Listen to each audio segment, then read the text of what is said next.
പിതാവിന്റെയും പുത്രന്റെയും പരിശുദ്ധാത്മാവിന്റെ നാമത്തിൽ ആമേൻ. ഏറ്റു പ്രാർത്ഥിക്കുക. അമ്മേ പരിശുദ്ധമ്മേ, അമ്മേ പരിശുദ്ധമ്മേ, ദൈവമാതാവേ, ദൈവമാതാവേ, കൃപാസനത്തിലൂടെ ഞങ്ങൾക്കും ഞങ്ങളുടെ ദേശത്തിനും അമ്മ മധ്യസ്ഥം തേടി തന്ന എല്ലാ അനുഗ്രഹങ്ങൾക്കും കൃപകൾക്കും ഞങ്ങളിപ്പോൾ ഹൃദയം നിറഞ്ഞ നന്ദി പറയുന്നു. അമ്മേ പരിശുദ്ധമ്മേ, ദൈവമാതാവേ, 2004 ഡിസംബർ 7 ഉച്ചകഴിഞ്ഞ് 2:30 കൃപാസനത്തിൽ സംഭവിച്ച അമ്മയുടെ പ്രത്യക്ഷപ്പെടലിനെ കുറിച്ച് തിരുസഭയ്ക്ക് സമർപ്പിച്ചിരിക്കുന്ന പഠനരേഖകളുടെ സഭാത്മകമായ പഠനം ആരംഭിക്കുവാൻ ഞങ്ങൾ പ്രാർത്ഥിക്കുന്നു. അമ്മേ പരിശുദ്ധമ്മേ, ഭൂസ്വർലോകങ്ങളുടെ രാജ്ഞിയായ അങ്ങേയ്ക്ക് ഭൗമസംരക്ഷണത്തിനായി പ്രപഞ്ച പ്രകൃതിയെ തന്നെ തിരുസഭ പ്രതിഷ്ഠിക്കുവാൻ ഈ പ്രത്യക്ഷീകരണം വഴി ഇടയാക്കണമേ. പരിശുദ്ധമ്മേ, ജപമാല മാതാവേ, സകല പ്രാർത്ഥനകളോടും ചേർത്ത് ഞങ്ങളിപ്പോൾ പ്രാർത്ഥിക്കുന്ന ഈ കുടുംബത്തിന്റെ പ്രത്യേക നിയോഗം. അമ്മയുടെ പ്രത്യക്ഷീകരണത്തിന്റെ ഈ അനുഗ്രഹവേളയിൽ ഞങ്ങൾക്ക് സാധിച്ചു തരുവാൻ കനിയണമേ. ആമേൻ. വിശ്വാസ പ്രമാണം. സർവശക്തനായ പിതാവും ആകാശത്തിന്റെയും ഭൂമിയുടെയും സൃഷ്ടാവുമായ ദൈവത്തിൽ ഞാൻ വിശ്വസിക്കുന്നു. അവിടുത്തെ ഏകപുത്രനും ഞങ്ങളുടെ കർത്താവുമായ ഈശോമിശിഹായിലും ഞാൻ വിശ്വസിക്കുന്നു. ഈ പുത്രൻ പരിശുദ്ധാത്മാവിനാൽ ഗർഭസ്ഥനായി കന്യകാമറിയത്തിൽ നിന്ന് പിറന്ന് പൊന്തിയോസ് പീലാത്തോസിന്റെ കാലത്ത് പീഡകൾ സഹിച്ച് കുരിശിൽ തറയ്ക്കപ്പെട്ട് മരിച്ച് അടക്കപ്പെട്ട് പാതാളങ്ങളിൽ ഇറങ്ങി മരിച്ചവരുടെ ഇടയിൽ നിന്ന് 3-ാം നാൾ ഉയർത്ത് സ്വർഗത്തിലേക്ക് എഴുന്നള്ളി സർവശക്തിയുള്ള പിതാവായ ദൈവത്തിന്റെ വലതുഭാഗത്തിരിക്കുന്നു. അവിടെ നിന്ന് ജീവിക്കുന്നവരെയും മരിച്ചവരെയും വിധിക്കുവാൻ വരുമെന്നും ഞാൻ വിശ്വസിക്കുന്നു. പരിശുദ്ധാത്മാവിലും ഞാൻ വിശ്വസിക്കുന്നു. വിശുദ്ധ കത്തോലിക്കാ സഭയിലും പുണ്യവാന്മാരുടെ ഐക്യത്തിലും പാപങ്ങളുടെ മോചനത്തിലും ശരീരത്തിന്റെ ഉയർപ്പിലും നിത്യമായ ജീവിതത്തിലും ഞാൻ വിശ്വസിക്കുന്നു. ആമേൻ. സുഖസ്ഥനായ ഞങ്ങളുടെ പിതാവേ, അങ്ങയുടെ നാമം പൂജിതമാകണമേ. അങ്ങയുടെ രാജ്യം വരണമേ. അങ്ങയുടെ തിരുമനസ് സ്വർഗത്തിലെ പോലെ ഭൂമിയിലും ആകണമേ. അന്നു വേണ്ടുന്ന ആഹാരം ഇന്ന് ഞങ്ങൾക്ക് തരണമേ. ഞങ്ങളോട് തെറ്റ് ചെയ്യുന്നവരോട് ഞങ്ങൾ ക്ഷമിക്കുന്നത് പോലെ ഞങ്ങളുടെ തെറ്റുകൾ ഞങ്ങളോടും ക്ഷമിക്കണമേ. ഞങ്ങളെ പ്രലോഭനത്തിൽ ഉൾപ്പെടുത്തരുതേ, തിന്മയിൽ ഞങ്ങൾ രക്ഷിക്കണമേ. ആമേൻ. നന്മ നിറഞ്ഞ മറിയമേ, സ്വസ്തി. കർത്താവ് അങ്ങയുടെ കൂടെ സ്ത്രീകളിൽ അങ്ങ് അനുഗ്രഹിക്കപ്പെട്ടവളാകുന്നു. അങ്ങയുടെ ഉദരത്തിൻ ഫലമായി ഈശോ അനുഗ്രഹിക്കപ്പെട്ടവനാകുന്നു. പരിശുദ്ധ മറിയമേ, തമ്പുരാന്റെ അമ്മേ, പാപികളായ ഞങ്ങൾക്ക് വേണ്ടി ഇപ്പോഴും ഞങ്ങളുടെ മരണസമയത്തും തമ്പുരാനോട് അപേക്ഷിക്കണമേ. ആമേൻ. കർത്താവേ, നിന്റെ ഉന്നതമായ നാമത്തിന് സ്വസ്ഥം ചെയ്യുന്ന കർത്താവേ, നിന്റെ വിശുദ്ധ പൗരോഹിത്യത്തെ മഹത്വപ്പെടുത്തണമേ. കർത്താവേ, സഭയിലുള്ള സാന്നിധ്യം പ്രകടമാക്കണമേ. കൃപാസ്ഥാന ജീവനോടെ പ്രത്യക്ഷപ്പെട്ട പരിശുദ്ധ അമ്മയുടെ മാധ്യസ്ഥത്തിൽ ഞാൻ മക്കളെ ആശീർവദിക്കുന്നു, പൊടിക്കുഞ്ഞുങ്ങളെ ആശീർവദിക്കുന്നു. പ്രിയപ്പെട്ടവരെ, ഹൃദയവേദന അനുഭവിക്കുന്നവരെയും ഹൃദയവാൽവ് ചുരുങ്ങിയവരെയും ഹൃദയ അസുഖം മൂലം ശ്വാസം മുട്ടുന്നവരെ കർത്താവ് നിൻ്റെ വിശുദ്ധമായ രഥത്തെ കഴുകണമെന്ന് പ്രാർത്ഥിക്കുന്നു. കരളി എല്ലാം ചെയ്യുന്നവരെ കർത്താവ് ആശീർവദിക്കട്ടെ. കിഡ്നി ചുരുങ്ങിപ്പോകുന്നവരെ കർത്താവ് ആശീർവദിക്കട്ടെ. കർത്താവ് തലവേദന വിട്ടുമാറാത്ത തലവേദന മെനിഞ്ചൈറ്റിസ് അസുഖമുള്ളവരെ കർത്താവ് സ്പർശിക്കട്ടെ. അതുപോലെ തന്നെ തലയിൽ ചെറിയ സൂക്ഷ്മമായിട്ടുള്ള സിസ്റ്റുകൾ വരുന്നതിൻ്റെ പേരിൽ തലയിൽ സ്ട്രോക്ക് ഉണ്ടാകുന്നവരെ ഈ ഒറ്റ ആശീർവാദം കൊണ്ട് കർത്താവ് നിങ്ങളെ ആശീർവദിക്കുകയും അനുഗ്രഹിക്കുകയും ചെയ്യട്ടെ. നടുവേദന മുട്ടുമാറാത്ത നടുവേദനക്കാരെയും അതുപോലെ അലർജികൾ ഉണ്ടാകുന്നവരെ എപ്പോഴും തുമ്മുകയും ചീറ്റുകയും ചെയ്യുന്നവരെയും അലർജി രോഗികളെ കർത്താവ് ആശീർവദിക്കട്ടെ. ഈശോ വല്ലാതെ തലമുടി കൊഴിഞ്ഞു പോകുന്നവരെ കർത്താവ് തിരുസന്നിധി കരുണയ്ക്ക് വേണ്ടി സമർപ്പിക്കുന്നു. എൻ്റെ കർത്താവിൻ്റെ ഉന്നതമായ നാമത്തിൽ സഭയുടെ അധികാരത്തിൽ കുരിശടയാളത്തിൽ കർത്താവ് വർഷമാകുന്ന മുമ്പ് എങ്ങനെയെങ്കിലും കല്യാണം നടന്നേ മതിയാകത്തുള്ളൂ. വർഷമായ കല്യാണം നടക്കാൻ പറ്റത്തില്ല എന്ന് വിചാരിച്ചുകൊണ്ട് ഇതിനു വേണ്ടി ജീവിത പങ്കാളികളെ തിരക്കി നടക്കുന്നവരുണ്ട്. അതുപോലെ തന്നെ അതിനുള്ള പണം സ്വരൂപിക്കാൻ വേണ്ടി നോക്കുന്നവരുണ്ട്. പറമ്പ് വിറ്റുമാറാൻ മാറ്റാൻ ഉദ്ദേശിക്കുന്നവരുണ്ട്. ഇങ്ങനെ ആ വിഷയത്തിൻ്റെ മേൽ ജീവിത പങ്കാളികളില്ലാത്തതിൻ്റെ പേരിൽ ഒത്തിരി പേര് സ്വകാര്യവും സാമൂഹ്യമായ വ്യഥകളും പ്രയാസം അനുഭവിച്ച് നിരാശപ്പെടുന്നവർ എൻ്റെ കർത്താവിൻ്റെ ഉന്നതമായ നാമത്തിൽ സഭയുടെ അധികാരത്തിൽ കുരിശടയാളത്തിൽ വഴിവാക്കിയ തടസ്സങ്ങൾ യേശു ക്രിസ്തു നീങ്ങിപ്പോട്ടെന്ന് കൽപ്പിക്കുന്നു. എൻ്റെ കർത്താവിൻ്റെ ഉന്നതമായ നാമത്തിൽ മക്കളില്ലാത്ത സ്ഥലത്ത് പ്രാർത്ഥിക്കുന്നു. ഉള്ള മക്കൾ പലതരത്തിലുള്ള ബലാരിഷ്ടതകളും രോഗങ്ങളും മൂലം ആ കുഞ്ഞുങ്ങൾ ഉള്ളതും ഇല്ലാത്തതും കണക്കാണ്. ഉള്ളതിനേക്കാൾ നല്ല ഇല്ലാത്തതായിരുന്നു ചിന്തിച്ചുകൊണ്ട് കുഞ്ഞുങ്ങളെ ഒന്നിൻ്റെ കണ്ണീരോടെ നടക്കുന്ന മാതാപിതാക്കന്മാർ ഒത്തിരിയുണ്ട്. അവരുടെ കുഞ്ഞുങ്ങളെ കർത്താവ് ആശീർവദിക്കട്ടെ. കർത്താവിന് തിരുമുറുവാർന്ന വലത് കരം ആ കുഞ്ഞുങ്ങളുടെ മേൽ വെക്കുകയും ആ കുഞ്ഞുങ്ങളുടെ തെറ്റുകൾ ജനിതകമായ തകരാറുകൾ യേശുക്രിസ്തു നാമത്തിൽ നീങ്ങിപ്പോകട്ടെ എന്ന് കൽപ്പിക്കുന്നു.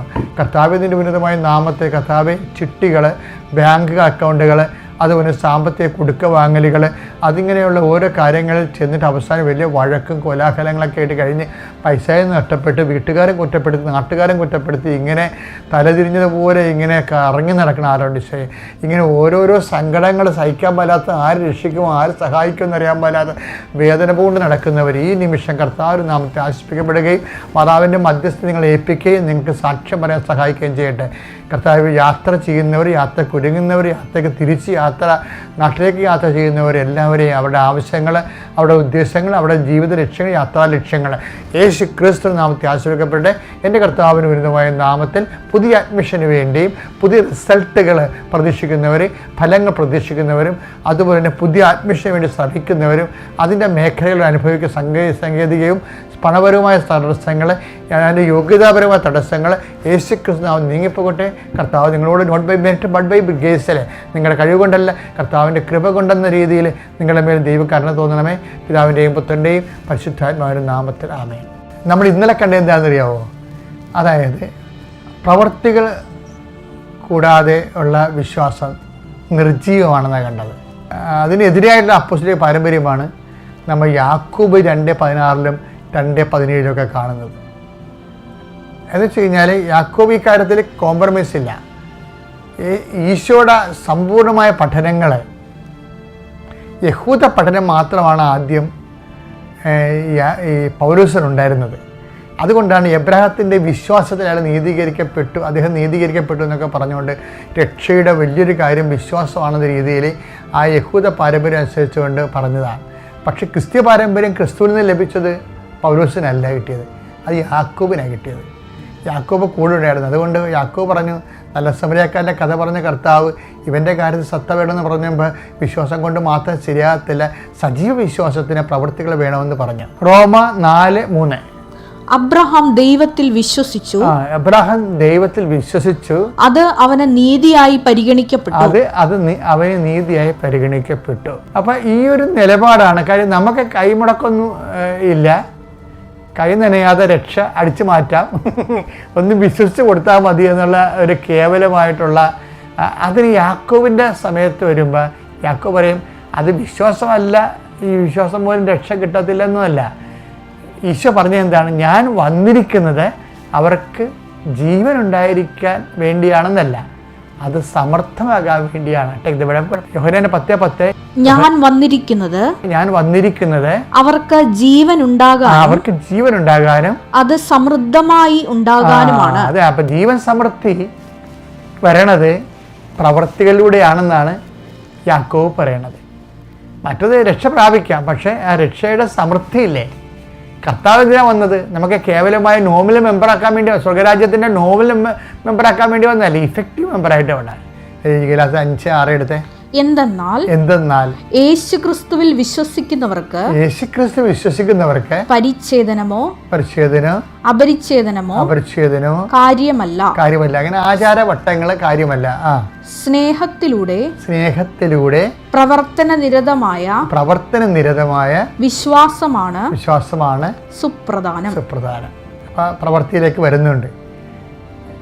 അപ്പോൾ ആ പ്രവൃത്തിയിലേക്ക് പൗലോസ് അപ്പോസ്തലൻ വരുന്നുണ്ട്. ശരിക്കും പറഞ്ഞാൽ അപ്പം അതിൻ്റെ ഒരു ഡെവലപ്മെൻറ്റ് ഓഫ് തോട്ട്സാണ് അതിൻ്റെ അത് വരണത്. പക്ഷേ ഇതിന് ഒരു ഡെവലപ്മെൻറ്റ്സ് ഒന്നും യാക്കോബിലില്ല.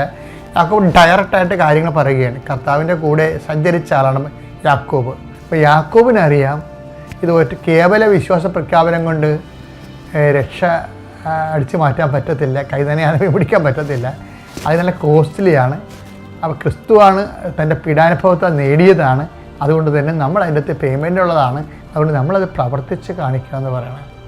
അതുകൊണ്ടാണ് യാക്കോബ് പ്രവൃത്തിയുടെ ഒരു അപ്പോസ്തലനായിട്ട് വരണത്. നമ്മുടെ ഉടമ്പടിയിൽ പ്രവർത്തികൾക്കല്ലേ പ്രാധാന്യം വരണത്. അത് ചൊല്ലുന്ന പ്രാർത്ഥനയല്ല, ചെയ്യുന്ന പദ്ധതിയല്ലേ. അതുതന്നെ ഈ പീലിപ്പോസിൻ്റെ സംഭവം അത് തന്നെയാണ്. പീലിപ്പോസിൻ്റെ എന്താ പ്രവൃത്തി, വിശ്വാസത്തിൻ്റെ പ്രവൃത്തി എന്താണ്? അവൻ ഇതിൻ്റെ കൂടെ നടക്കും. ആരുടെ? നമ്മളുടെ എത്യോപ്യക്കാരൻ ഷണ്ടൻ്റെ രഥത്തിൻ്റെ കൂടെ നടക്കണ കണ്ടില്ലേ? അത് ഞാൻ ഒരു ന്യൂ കമറാണല്ലോ, എനിക്ക് വലിയ കാര്യങ്ങൾ എങ്ങനെയാണ് ഈ ഫൈനാൻസ് മിനിസ്റ്ററോട് ഞാൻ ഈശോനെക്കുറിച്ച് പറയണത്, അയാളെന്ത് വിചാരിക്കും, അയാളെന്നെ സ്വീകരിക്കുമോ ഇല്ലേ? അങ്ങനെയൊന്നുമില്ല. അപ്പോസ്തലൻ അടുത്ത ആത്മാഭിഷേകത്തോട് ചോദിക്കും, നിങ്ങളെ രഥത്തിൽ നിന്ന് വായിക്കണം, നിങ്ങൾക്ക് മനസ്സിലാകുന്നുണ്ടോ? അപ്പോൾ എങ്ങനെയാണ് അത് കൂടെ നടന്നിട്ട് കുറച്ച് അതിൻ്റെ കൂടെ നടക്കുകയാണ്. ഒരാളിൻ്റെ കൂടെ നമ്മൾ നടന്നതിന് ശേഷമാണ് പിഴച്ച പ്രവർത്തനങ്ങൾ കാണുമ്പോൾ തന്നെ ചോദിക്കുകയല്ല, കൂടെ നടക്കണം. അപ്പോസ്തല പ്രവർത്തനം 8:29-30. ആത്മാവ് പീലിപ്പോസിനോട് പറഞ്ഞു, ആ രഥത്തെ സമീപിച്ച് അതിനോട് ചേർന്ന് നടക്കുന്നതാണ് സുവിശേഷ പേരിൽ ആദ്യം. ഇപ്പം ചില ആൾക്കാർ, രോഗികളെ, പീഡിതര്, പ്രയാസമുള്ളവർ, കർത്താവായിട്ട് ആകാതെ നടക്കുന്നത്, അവിടെ കൂടെ നമ്മൾ പ്രേക്ഷിത പ്രവർത്തനം എന്ന് പറയുന്നത് ഒരു നമ്മൾ പത്രം കൊടുക്കുന്നുണ്ട്. ചില ആൾക്കാർ അതിൻ്റെ കൂടെ ചേർന്ന് നടക്കും. എന്താണ്? പിന്നെയും കാണുകയും കുശലപ്രശ്നങ്ങൾ ചോദിക്കുകയും കർത്താവിനെക്കുറിച്ച് സംസാരിക്കുകയും, അതാണ് ചേർന്ന് നടപ്പ്. അപ്പോൾ ചേർന്ന് നടക്കുമ്പോൾ അവർ നമ്മളോട് കർത്താവിനെക്കുറിച്ച് ചോദിക്കും. അങ്ങനെ ഷണ്ടൻ പീലിപ്പോസിനോട് ചോദിക്കണത്, ഇത് വ്യാഖ്യാനിച്ച് തരാൻ പറ്റുമോ എന്ന്. അങ്ങനെ പീലിപ്പോസ് വ്യാഖ്യാനിച്ച് കൊടുക്കും. അപ്പം അതുകൊണ്ട് പ്രേക്ഷിത ഉടമ്പടി ഇത് രണ്ടുമുണ്ട്. പ്രേക്ഷിത പ്രവർത്തനമുണ്ട്, ഉപവിപ്രവർത്തനങ്ങളുമുണ്ട്. അതുകൊണ്ട് രണ്ടും അപ്പോസ്തലിക പാരമ്പര്യമാണ്. അതുകൊണ്ടാണ് ഉടമ്പടി സത്യസന്ധമായിട്ട് അത് ചെയ്യുന്ന ആൾക്കാർക്ക് വലിയ ഫലങ്ങൾ ഉണ്ടാകുന്നത്. ഇപ്പോൾ ഉടമ്പടിയിൽ എവിടെയെങ്കിലും മിസ്റ്റേക്ക് സംഭവിച്ചിട്ടുണ്ടെങ്കിൽ ഇപ്പം കറക്റ്റ് ചെയ്യണം. നമുക്ക് ഉടമ്പടി ചെയ്യുന്നവരും ഉടമ്പടി ജീവിക്കുന്നവരും ഇതൊരു അംബിഗ്വസ് ആയിട്ട് ഇതിനകത്തൊന്നുമില്ല. എന്ന് വെച്ച് കഴിഞ്ഞാൽ നമുക്ക് ചിലപ്പോൾ കിട്ടാതിരിക്കാം, ചിലപ്പോൾ കിട്ടാം, പോയി നോക്കാം, എങ്ങനെ വരുമെന്ന് അറിയട്ടെ. അങ്ങനെ ഒരു രീതിയിൽ നിങ്ങൾ ഉടമ്പടി എടുത്ത 0 മെരിറ്റാണ് വരാൻ പോണത്, 0 ഗ്രേസ്. കാര്യം നിങ്ങൾ ദൈവത്തെയും ഉടമ്പടിയെയുമാണ് സംശയിക്കണത്. ആദ്യമേ ദൈവത്തെയും ഉടമ്പടിയാണ് സംശയിക്കണം. അപ്പം അങ്ങനെ നമ്മൾ ആലപ്പുഴ പോയി നോക്കുക. ഇനിയിപ്പോൾ അവിടെ കൂടി പോയില്ലെന്ന് വേണ്ടല്ലോ എന്ന് വിചാരിച്ചുകൊണ്ട് ഈ ഉപ്പ് നോക്കാൻ വേണ്ടി, ഉടമ്പടിയുടെ ഉപ്പ് നോക്കാൻ വേണ്ടി വരുന്ന ആൾക്കാരില്ലേ, അത് നിങ്ങൾ വെറുതെ വന്ന് പണി മേടിക്കരുത് എന്നുള്ളതാണ് എൻ്റെ അച്ഛൻ. ദൈവത്തെ പരീക്ഷിച്ച് പണി മേടിക്കരുത്. നിങ്ങളുടെ സ്വാഭാവികമായിട്ട് നിന്നുവരെ നിങ്ങൾ ഗതി പിടിക്കാത്തതിൻ്റെ മെയിൻ കാരണം ദൈവത്തിൻ്റെ പ്രാർത്ഥനാ ജീവിതത്തിലുണ്ടാകുന്ന നിങ്ങളുടെ ആജന്മ നിങ്ങളുടെ സംശയങ്ങളൊക്കെ തന്നെയാണ്. നിങ്ങളെപ്പോഴും ദൈവതിരുസന്നിധിയിൽ ഹാഫ് മൈൻഡഡ് ആണ്. അതുകൊണ്ടാണ് പകുതി മനസ്സുണ്ട്. പകുതി മനസ്സിൽ ആണ് പലപ്പോഴും പലരും ഉടമ്പടി ചെയ്യുന്നത്. ഈ പകുതി മനസ്സാണെങ്കിൽ നിങ്ങൾ ഇത് റിസൾട്ട് ശരിക്കും എന്തെങ്കിലും കിട്ടുമെന്നല്ല, അതായത് ഉടമ്പടി എന്ന ദൈവിക സംവിധാനത്തെ തന്നെ നമുക്ക് ഇപ്പോൾ നിങ്ങൾക്കറിയാമല്ലോ, ചില കണക്കുകളൊക്കെ ചെയ്യുമ്പോൾ ഉത്തരം തെറ്റാണെങ്കിലും വഴി ശരിയാണെങ്കിൽ മാർക്ക് കിട്ടത്തില്ലേ? നിങ്ങൾ സംശയിച്ചിട്ടുകൊണ്ടാണ് ഉടമ്പടി ഹാഫ് മൈൻഡഡ് ആണ് ചെയ്യണമെങ്കിൽ വഴിക്ക് പോലും മാർക്ക് കിട്ടത്തില്ല. അതാണ് സംഭവം, വഴിക്ക് പോലും മാർക്ക് കിട്ടത്തില്ല.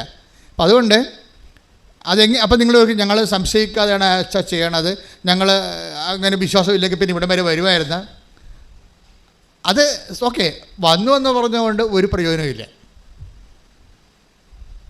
എന്താ കാര്യം വെച്ച് കഴിഞ്ഞാൽ ഉടമ്പടി അതിനൊരു എക്സിക്യൂട്ടീവ് ലെവലുണ്ട്, പ്രയോഗ രീതിയുണ്ട്. നമ്മളത് ഉടമ്പടി എപ്പോഴും നമ്മൾ എന്ത് പറയുന്നു എന്നുള്ളതല്ല, എന്ത് പ്രയോഗിക്കുന്നു എന്നുള്ളതാണ് അതിൻ്റെ മറ്റ് പ്രാർത്ഥനകളിൽ നിന്ന് ഉടമ്പടിയെ മാറ്റി നിർത്തുന്നത്. നിങ്ങൾക്ക് വേണമെങ്കിൽ 3000 എന്ന് പറഞ്ഞ കുറേ ചെല്ലാം, 30,000 സ്വർഗസ്ഥനായ പിതാവ് ചെല്ലാം. അങ്ങനെ എന്തെങ്കിലും ചുണ്ടുകൊണ്ട് അഭ്യാസം കാണിച്ച ദൈവത്തെ അകപ്പെടുത്താവുന്നുള്ള മിഥ്യാധാരണയുമായിട്ട് ഉടമ്പടിയിലേക്ക് സമീപിക്കരുത്. ഉടമ്പടി ഇറ്റ് ഇസ് അനദർ പ്രോജക്റ്റ്. അപ്പം അത് കൃത്യമായിട്ട് മനസ്സിലാക്കണം. അതുകൊണ്ട് എങ്ങനെയാണ് ഉടമ്പടി? അതിന് ഏറ്റവും നല്ല കാര്യം ഉടമ്പടിയുടെ സാക്ഷ്യങ്ങൾ കേൾക്കുന്നതാണ്. My second point. First point, half മൈൻഡായിട്ട് ഉടമ്പടിയിലേക്ക് വരരുത്, ഫുൾ മൈൻഡായിട്ട് വരണം. ഇത് എൻ്റെ അവസാനത്തെ അബോർഡാണ്. This is my last destination. എന്നെ ദൈവം കൊണ്ടുവന്നതാണ്. അമ്മ എന്നെ കാത്തിരിക്കാൻ ഇവിടെ എനിക്ക് യോഗ്യതയില്ലെങ്കിലും അമ്മയുടെ മധ്യസ്ഥതയിൽ ഈ വിഷയത്തിന് തീരുമാനം ഉണ്ടാകും. ഞാൻ ദൈവത്തിൻ്റെ വചനം പോലെ ജീവിക്കും. ശ്രുതികട്ടെ. ഹല്ലേലൂയ, ഹല്ലേലൂയ, ഹല്ലേലൂയ, ഹല്ലേലൂയ.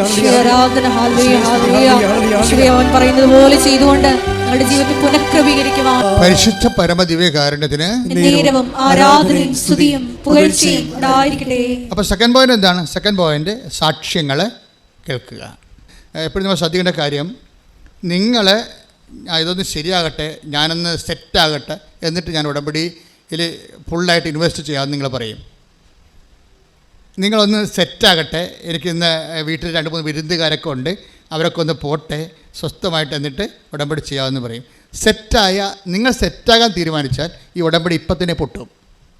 എന്നുവെച്ചാൽ നിങ്ങൾക്ക് അതിനോടുള്ള തീഷ്ണതയാണ്. നിങ്ങൾക്കറിയാവില്ല, അതിൻ്റെ അകത്ത് വരുന്നൊരു വിഷയം, ദൈവികമായ ഒരു വിഷയങ്ങൾക്ക് കാലമോ സമയവുമോ ഇല്ല. 2 തിമോത്തി 4:2 എടുത്ത്. 2 തിമോത്തി 4:2 ശ്രദ്ധിക്കട്ടെ. ഹല്ലേലൂയ. 2 തിമോത്തി 4:2 വചനം പ്രസംഗിക്കുക, സാഹചര്യങ്ങൾ അനുകൂലമാണെങ്കിലും അല്ലെങ്കിലും ജാഗരൂകതയോടെ വർത്തിക്കുക.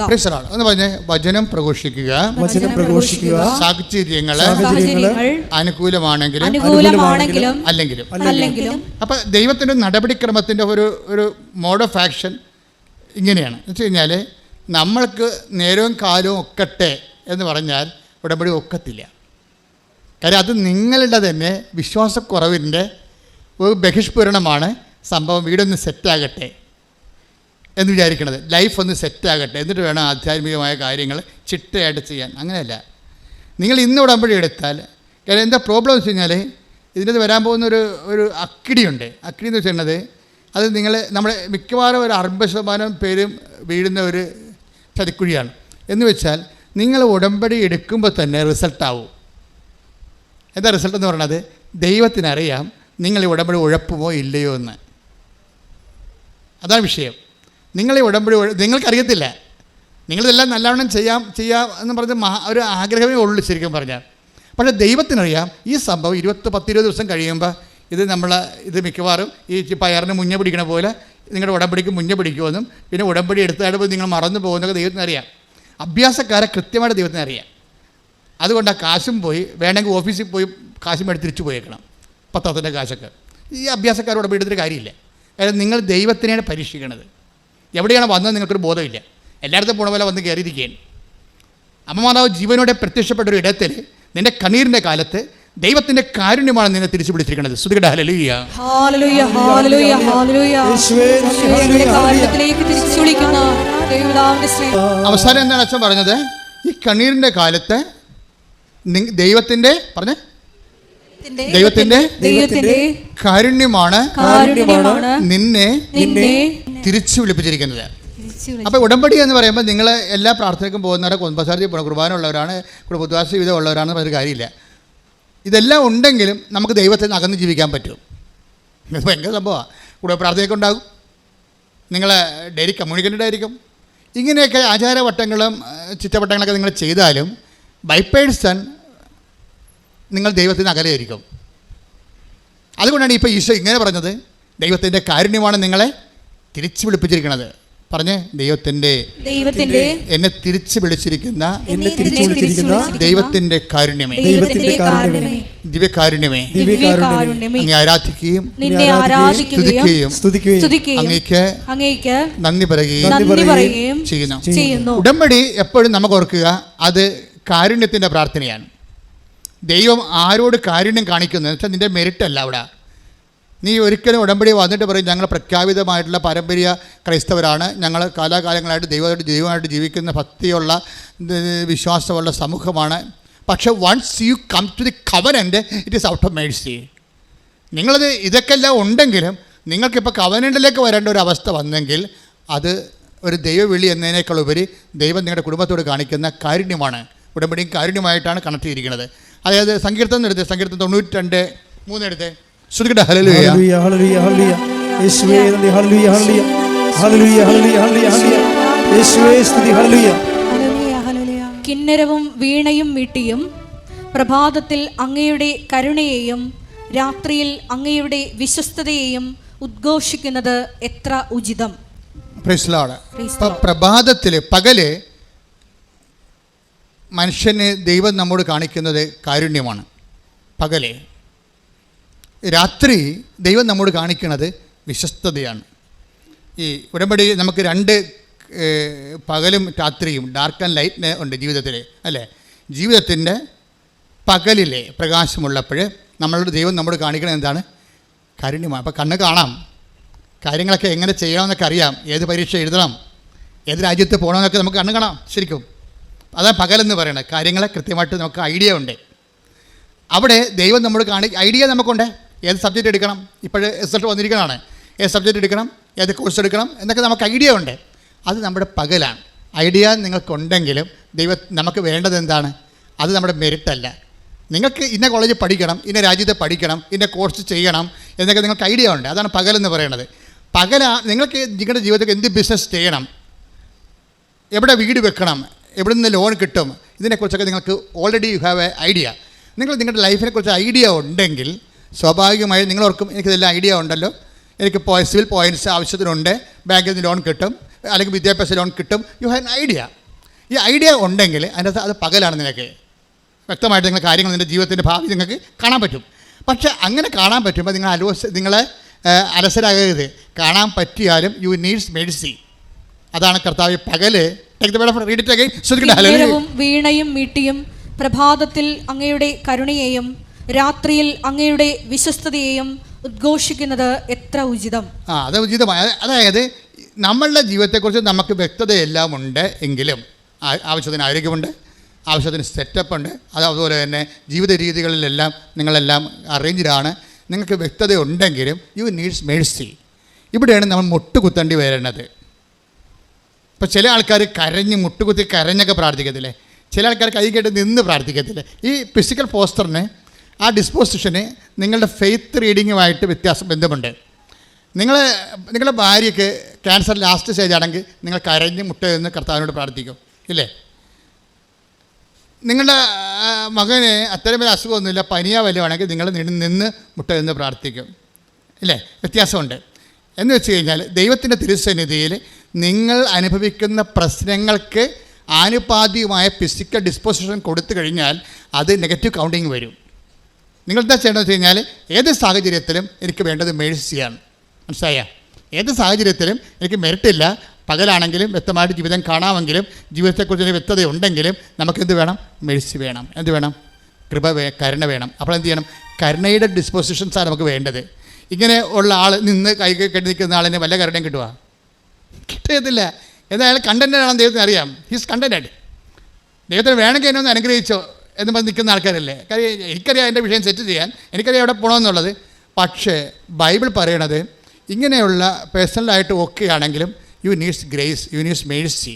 എന്നുവെച്ചാൽ മേഴ്സി എന്ന് പറഞ്ഞത് ഗ്രേസിൻ്റെ രണ്ടാണ്. മേഴ്സി എന്ന് പറയുന്നത് മെറിറ്റില്ലാത്ത അവസ്ഥയിലെല്ലാം മേഴ്സിയാണ് നമുക്ക് വേണ്ടത്.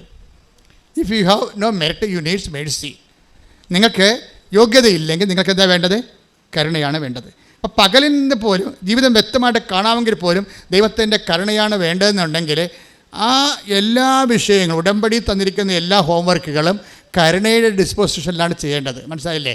ദൈവം നമ്മോട് കരുണ തോന്നുന്ന രീതിയിലാണ് ചെയ്യേണ്ടത്. ആക്കാൻ വേണ്ടി ഒക്കാനിക്കരുത് അർത്ഥം. 10 പത്രമുണ്ട്, കൊടുത്തേക്കാം. അയൽവാസികൾക്ക് ചെന്ന് കൊടുക്കും. കൊടുത്ത് പെട്ടെന്ന് ചാപ്റ്റർ എത്രയും വേഗം ചാപ്റ്റർ ക്ലോസ് ചെയ്യാൻ പറ്റുമല്ലോ എന്ന് വിചാരിച്ചുകൊണ്ട് ആ ചാപ്റ്റർ ക്ലോസ് ചെയ്യും. ഉടമ്പടിയിൽ മിക്കവാറും 40 പോയിൻ്റാണ് പത്രത്തിനുള്ളത്. കാര്യം പത്രമാണ് ജനങ്ങളെ ദൈവത്തിലേക്ക് അടുപ്പിക്കുന്നത്. നിങ്ങളൊരു രോഗിയെ നഖം വെട്ടി കൊടുത്തു കഴിഞ്ഞാൽ ആ രോഗിക്ക് മാത്രമാണ് ഗുണം. പക്ഷേ ഒരു പത്രം കൊടുത്തു കഴിഞ്ഞാൽ അവന് വിശ്വാസം കൊടുക്കുക മാത്രമല്ല, നിങ്ങളെ സഹായിച്ച ആരെങ്കിലും വേറെ ആൾക്കാരെ സഹായിച്ച ചരിത്രമുണ്ടാവും. പക്ഷേ നിങ്ങൾ വിശ്വാസം കൊടുത്താൽ ആ വിശ്വാസം അവർ കൈമാറും. അപ്പോൾ ഈ ഇവാഞ്ചലൈസേഷനും അതായത് വിശ്വാസ കൈമാറ്റവും വിശ്വാസ പ്രവർത്തനവും തമ്മിൽ വ്യത്യാസമുണ്ട്. അതുകൊണ്ടാണ് ദൈവത്തിൻ്റെ കരുണ നമുക്ക് ലഭിക്കത്തക്ക രീതി വേണം നിങ്ങളെ പ്രേക്ഷിത പ്രവർത്തനങ്ങൾ ചെയ്യാൻ. എന്താണ്? നിങ്ങൾ പ്രാർത്ഥിക്കണം, കർത്താവേ ഇത് ഞാനൊരു കടമ നിർവഹിക്കുക മാത്രമല്ല, ഇത് വായിച്ചവൻ അങ്ങേ അറിയണം, അത് എൻ്റെ ചെവി കൊണ്ട് ഞാൻ കേൾക്കണം, അവർക്ക് കർത്താവിനെ കിട്ടിയെന്ന് അറിയണം. അങ്ങനെയൊക്കെ നമുക്ക് ഒരു ആത്മബന്ധത്തോടുകൂടിയാണ് പ്രേക്ഷിത പ്രവർത്തനം ചെയ്യണമെങ്കിൽ നിങ്ങൾക്ക് കർത്താവിൻ്റെ കരുണ കിട്ടും. എന്ന് വെച്ച് കഴിഞ്ഞാൽ ഇപ്പം ഞാനിപ്പോൾ എവിടെയെങ്കിലും പോവുകയാണെങ്കിൽ ഞാൻ രാവിലെ എനിക്ക് ഫീഡിങ് പ്രെയർ എന്ന് പറഞ്ഞ സെഷനുണ്ട്. ഫീഡിങ് പ്രെയർ എന്ന് വെച്ച് കഴിഞ്ഞാൽ ആ മുഴുവൻ റൂട്ട്, എൻ്റെ വണ്ടി പോകുന്ന മുഴുവൻ റൂട്ട് കർത്താവിന് സമർപ്പിക്കും. തലേദിവസം തന്നെ സമർപ്പിക്കാൻ തുടങ്ങും. എൻ്റെ പുറകെ വരുന്ന വാഹനം, മുമ്പേ വരുന്ന വാഹനം, സൈഡിൽ കൂടെ പോകുന്ന വാഹനം, ഞാൻ കണ്ടെത്തുന്ന സ്ഥലങ്ങൾ, കുടിക്കുന്ന വെള്ളം, എല്ലാ ടൈം, ഓഫീസ്, കണ്ടുമുട്ടുന്ന വ്യക്തികളെ, കണ്ടുമുട്ടാനിരിക്കുന്നവർ, ഇനി എൻ്റെ ആംഗിൾ ഇല്ലാത്ത ആൾക്കാരെല്ലാം ദൈവത്തിൻ്റെ സന്നിധി കൊണ്ടുവരും. ഇങ്ങനെ ഇതിനെ ഈ ഫീഡിങ് പ്രയറിൻ്റെ ഒരു ഗുണം, നിങ്ങളുടെ ദൗത്യം മിഷൻ ഗൈഡഡ് ആയിരിക്കും. ഫീഡിങ് പ്രയർ വന്നാൽ മിഷൻ ഗൈഡഡ് ആവും. എന്ന് വെച്ച് കഴിഞ്ഞാൽ ആര് ഗൈഡ് ചെയ്യും? ഇപ്പം നിങ്ങളുടെ യാത്രകൾ നിങ്ങളല്ല ഗൈഡ് ചെയ്യണത്. That is not sense. അത് പഠിക്കാൻ സാധിക്കും. ഒരു ദൈവ പൈതലിനെ സംബന്ധിച്ചിടത്തോളം അവൻ്റെ യാത്ര, അവൻ്റെ ഉദ്യമങ്ങൾ ദൈവം ഗൈഡ് ചെയ്യണം. ദൈവം ഗൈഡ് ചെയ്യണമെങ്കിൽ എല്ലാം ദൈവത്തിൻ്റെ കൺട്രോളിൽ കൊണ്ടുവരണം. എല്ലാം ദൈവത്തിൻ്റെ കൺട്രോളിൽ, യാത്ര, ഭക്ഷണം, സംസാരം, എല്ലാം എല്ലാം ദൈവത്തിൻ്റെ കൺട്രോളിൽ കൊണ്ടുവന്നു കഴിഞ്ഞാൽ പിന്നീട് ഫീഡിങ് കഴിയുമ്പോൾ, അതാണ് ഫീഡിങ് എന്ന് പറയണത്. അത് ഓരോ ഇപ്പോൾ ഞങ്ങൾ ചിലർ ജപമാല ചൊല്ലി സമർപ്പിക്കും, ചിലർക്ക് സൽപ്രവർത്തികൾ ചെയ്തുകൊണ്ട് അവിടെ അജണ്ട സമർപ്പിക്കും, പാസ്പോർട്ട് ഓഫീസിൽ പോകണം, വിസ ഓഫീസിൽ പോകണം, ഇൻ്റർവ്യൂവിന് പോകണം, പരീക്ഷയ്ക്ക് പോകണം, ഇങ്ങനെ വ്യത്യസ്തമായ കാര്യങ്ങൾ അവിടെ കണ്ടുമുട്ടുന്ന വ്യക്തികൾ തിരിച്ചു പോരുന്ന വരെയുള്ള മുഴുവൻ സംഭവം ഫീഡ് ചെയ്ത് കൊടുക്കണം. പേസ്റ്റൽ പ്രയറിൻ്റെ സമയത്താണ് ഫീഡിങ് നടക്കേണ്ടത്. ഫീഡിങ് നടന്നു കഴിഞ്ഞാൽ ടോട്ടലായിട്ട് ഇത് ഗൈഡഡ് ആവും. ഉടനെ ഇത് വേറെ ഫോർമാറ്റിലേക്ക് മാറിയിട്ട് ഗൈഡഡ് ആവും. അപ്പം നിങ്ങൾ അല്ല നയിക്കപ്പെടുന്നത്. നിങ്ങൾ വിചാരിക്കാത്ത സ്ഥലങ്ങളിലേക്ക് നിങ്ങളെ ദൈവം കൊണ്ടുപോകും. നിങ്ങൾ വിചാരിക്കാത്ത വ്യക്തികളും, കാര്യം നിങ്ങൾക്ക് കാണേണ്ട വ്യക്തി ആരാണെന്ന് ദൈവത്തിന് അറിയാം. നിങ്ങൾക്ക് പോകേണ്ട വ്യക്തി ഓഫീസ് എവിടെയാണെന്ന് ദൈവത്തിന് അറിയാം. അതെങ്ങനെയാണ് ഈസി ആയിട്ട് പോകേണ്ടത് ദൈവത്തിന് അറിയാം. ഇതെല്ലാം ദൈവം ക്രമീകരിച്ച് തരും. ഇതാണ് ഗൈഡഡ് എന്ന് പറയുന്നത്.